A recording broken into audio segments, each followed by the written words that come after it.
The other 85% of the selling process has to do with your enthusiasm. And most candidates, once they know they can do that, they can use that as a switch. Had a candidate that told me a great fishing story. And when he recently took an oral board, they asked him a question. He had the nugget answer. He said he felt the switch go, click, and he said, I'm going fishing. They had to stop him. Okay, yeah, time out. Okay, you got it. You got it. You've got to have that enthusiasm in that oral board. And you get that with the tape recorder, your script, and knowing where you can turn on. I'll venture to say I can take most people in this room and demonstrate that to them. It can work. And we know those candidates that come in and take off with that enthusiasm. And it really makes a difference in your oral board. Really makes a big difference. Questions?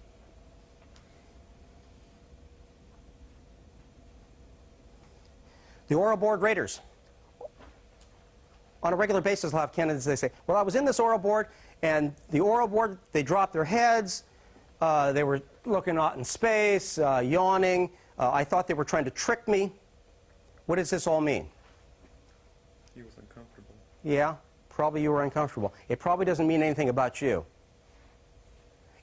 You got to understand that being on an oral board for day after day, it can get boring, especially when you're coming in with the same answers. The same candidates coming in. You know, it gets boring. So give it your best shot. I had a fellow talking to me the other day that's on our department. He says, boy, he says, I thought you had flunked me. What he was doing was acing the test, and he's now a captain on our department. So you never know what it means. It probably doesn't mean anything. Likewise, the raters, they say, well, what are the raters doing? Well, they're always writing and stuff. Well, we're doing cartoons usually, but we're given scores on each question, 1 to 5, 1 to 10, however the personnel department wants us to rate it. Your task is to get the best score in that category. Then they take those 3 scores and they average them. That's usually what takes place. Sometimes they'll throw one out and use 2. But that's how the score is done on each question. Something you might try when they call your name is when you get up, take 3 deep breaths as you walk in. That has a way of relaxing you. Likewise, if you're nervous, tell them that you're nervous. We expect it. And that in itself will allow you to calm down. But I've told them I'm nervous, and you'll start relaxing over that. Please tell the truth. Don't lie. Don't try to BS us.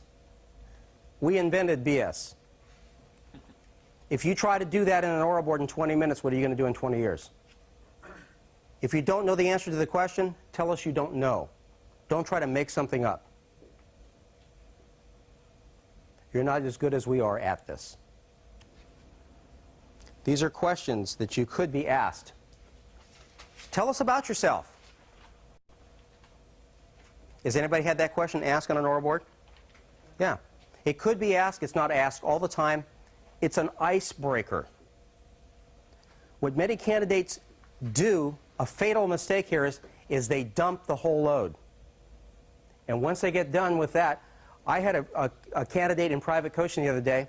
I just let him run with that. I finally said, well, you just used up 7 minutes of your 20 minutes on one question. He dumped the whole load. He kept going. And then I went to this college, and he just went on and on. Don't do this. Maximum 2 minutes. I say a minute to a minute and a half. It's something simple about, it's an icebreaker. Get comfortable in the chair. I graduated from high school. I like these hobbies. I've married with children. We like to do these activities. Done with it. Because they're going to ask you other questions. Like if you dump everything out there and then they get to the question, what have you done to prepare? You've already said it. Now you're reiterating. We've already heard that.